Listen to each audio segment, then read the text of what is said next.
ಕೈ ರುಚಿಯಲ್ಲಿ ನಾನು ಇವತ್ತು ನಿಮಗೋಸ್ಕರ ಸ್ಪೆಷಲ್ ಆಗಿ ಕಿಚಡಿ ಕಮಾಲ್ ಮಾಡ್ತಾ ಇದ್ದೀನಿ. ಕಿಚಡಿ ಕಮಾಲ್ ಚೆನ್ನಾಗಿದೆಲ್ಲ ಹೆಸರು. ಈ ಕಿಚಡಿ ಕಮಾಲ್ ಮಾಡೋದಕ್ಕೆ ಬೇಕಾಗಿರೋ ಪದಾರ್ಥಗಳೇನು ಅಂತ ಮೊದಲು ತಿಳ್ಕೊಂಬಿಡಿ. ಮೊದಲನೇದಾಗಿ ಕಿಚಡಿ ಕಮಾಲ್ಗೆ ನಾನು ಈರುಳ್ಳಿಯನ್ನು ಸಣ್ಣದಾಗಿ ಹೆಚ್ಚಿಕೊಂಡು 1 ಕಪ್ ಇಟ್ಕೊಂಡಿದ್ದೀನಿ. ಮತ್ತು 2 ಟೊಮೆಟೊನ ಚೆನ್ನಾಗಿ ಸಣ್ಣದಾಗಿ ಹೆಚ್ಚಿಕೊಂಡಿದ್ದೀನಿ. ಮತ್ತು ಒಂದು ದೊಡ್ಡ ಬೌಲಲ್ಲಿ ಬೆಂದಿರುವ ತೊಗರಿ ಬೇಳೆಯನ್ನು ಇಟ್ಕೊಂಡಿದ್ದೀನಿ. ತೊಗರಿ ಬೇಳೆನ ಆಗಲೇ ನಾನು ಕುಕ್ಕರಲ್ಲಿ ಕೂಗಿಸಿ ಬೇಯಿಸಿ ಅದನ್ನು ಮ್ಯಾಶ್ ಮಾಡಿ ಇಟ್ಕೊಂಡಿದ್ದೀನಿ. ಮತ್ತು ಒಂದು ದೊಡ್ಡ ಬೌಲಲ್ಲಿ ಅನ್ನ ರೆಡಿ ಮಾಡಿರೋ ಅನ್ನವನ್ನು ತೊಗೊಂಡಿದ್ದೀನಿ.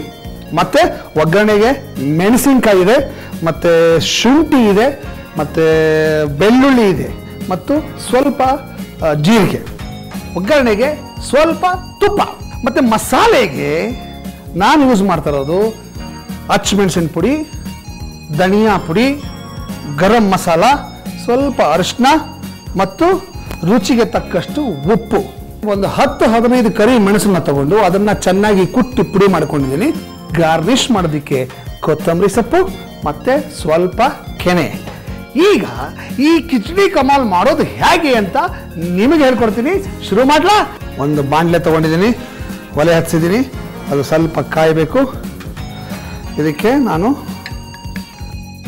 ತುಪ್ಪ ಒಂದು 4 ಚಮಚ ಹಾಕ್ಕೊಂಡಿದ್ದೀನಿ. ನನಗೆ ಭಾಳ ಜನ ಕೇಳ್ತಾರೆ, ಏನ್ರಿ ಅಷ್ಟೊಂದು ತುಪ್ಪ ಬಳಸ್ತೀರಾ ನೀವು ಅಂತ. ಆ್ಯಕ್ಚುಲಿ ನೋಡಿ, ನಾನು ತುಪ್ಪ ಯಾಕೆ ಬಳಸ್ತೀನಿ ಅಂತ ಹೇಳಿದ್ರೆ, ತುಪ್ಪ ಬಳಸಿದ್ರೆ ರುಚಿ ತುಂಬ ಚೆನ್ನಾಗಿರುತ್ತೆ, ಹಾಗಾಗಿ ತುಪ್ಪ ಬಳಸ್ತೀನಿ. ಅದೇ ರೂಲ್ ಏನಿಲ್ಲ, ತುಪ್ಪನೇ ಬಳಸಬೇಕು ಅಂತ ರೂಲ್ ಇಲ್ಲ. ನಿಮ್ಮಲ್ಲಿ ಯಾವ ಎಣ್ಣೆ ಬಳಸ್ತೀರೋ ಆ ಎಣ್ಣೆ ಬಳಸೇ ಮಾಡ್ಬೋದು, ಅಥವಾ ಸ್ವಲ್ಪ ತುಪ್ಪ ಸ್ವಲ್ಪ ಎಣ್ಣೆ ಬಳಸಿ ಮಾಡ್ಬೋದು. ನಾನು ಪ್ಯೂರಾಗಿ ತುಪ್ಪದಲ್ಲಿ ಮಾಡೋದ್ರಿಂದ ನನಗೆ ಇಷ್ಟ ಅಂತ ಮಾಡ್ತಾಯಿದ್ದೀನಿ. ನಾನು ನೋಡಿದ್ರೆ ಗೊತ್ತಾಗತ್ತಲ್ವ, ಬೆಣ್ಣೆ ತುಪ್ಪ ಎಲ್ಲ ಜಾಸ್ತಿ ತಿಂತೀನಿ ಅಂತ. ಓಕೆ, ಇದು ಕಾದಿದೆ. ಇದಕ್ಕೆ ನಾನು ಈರುಳ್ಳಿಯನ್ನು ಹಾಕ್ತೀನಿ. ಇದರ ಜೊತೆಗೆ ಶುಂಠಿ ಮತ್ತು 1 ಟೀ ಸ್ಪೂನಷ್ಟು ಬೆಳ್ಳುಳ್ಳಿ, ಆಮೇಲೆ ಜೀರಿಗೆ, ಇದಿಷ್ಟನ್ನು ಚೆನ್ನಾಗಿ ಫ್ರೈ ಮಾಡೋಣ. ಓಕೆ, ಈಗ ಇದು ಚೆನ್ನಾಗಿ ಫ್ರೈ ಆಗಿದೆ. ಇದಕ್ಕೆ ನಾನು ಸ್ವಲ್ಪ ಅರಿಶಿನ ಹಾಕ್ತೀನಿ, ಅರ್ಧ ಟೀ ಸ್ಪೂನಷ್ಟು ಹಸಿಮೆಣಸಿನ ಪುಡಿ, ಅದಕ್ಕಿಂತ ಸ್ವಲ್ಪ ಕಡಿಮೆ ಗರಂ ಮಸಾಲ ಮತ್ತು ಧನಿಯಾ ಪುಡಿ, ಇದರ ಜೊತೆಗೆ ಮೆಣಸಿನಕಾಯಿ. ಘಮ ಘಮ ಅಂತ ವಾಸನೆ ಬರ್ತಾ ಇದೆ. ಈಗ ಇದಕ್ಕೆ ಟೊಮೆಟೊ ಹಾಕ್ತೀನಿ. ಟೊಮೆಟೊ ನೀರಲ್ಲಿ ಎಲ್ಲವೂ ಚೆನ್ನಾಗಿ ಬೇಯಬೇಕು.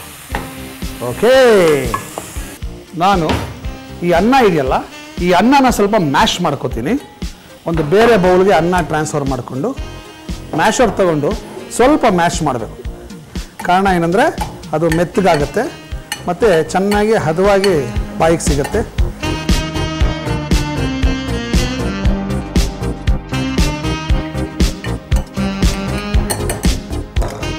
ವೆರಿ ಗುಡ್, ಇದು ಆಗಿದೆ. ಈಗ ಇದಕ್ಕೆ ಬೆಂದಿರುವ ಬೇಳೆ ಹಾಕ್ಬೇಕು. ಸ್ವಲ್ಪ ಕುದಿಬೇಕು. ಇದು ಚೆನ್ನಾಗಿ ಬೆಂದಿದೆ. ಈಗ ಇದಕ್ಕೆ ನಾನು ಅನ್ನ ಮಿಕ್ಸ್ ಮಾಡ್ತೀನಿ. ಓಕೆ, ಈ ಅನ್ನ ನಾನು ಮ್ಯಾಶ್ ಮಾಡ್ಕೊಂಡಿರೋದು ಮೆತ್ತಗಾಗಲಿ ಅಂತ.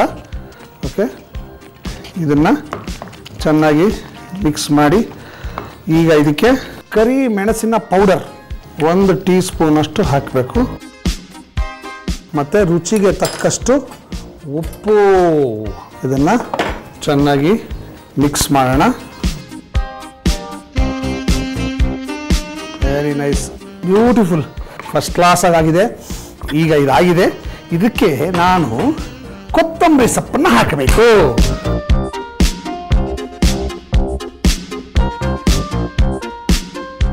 ಇದು ಸ್ವಲ್ಪ ಮಿಕ್ಸ್ ಮಾಡೋಣ.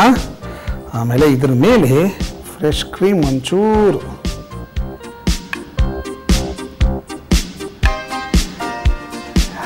ಇದಾದರೆ ಕಿಚಡಿ ಕಮಾಲ್ ರೆಡಿ.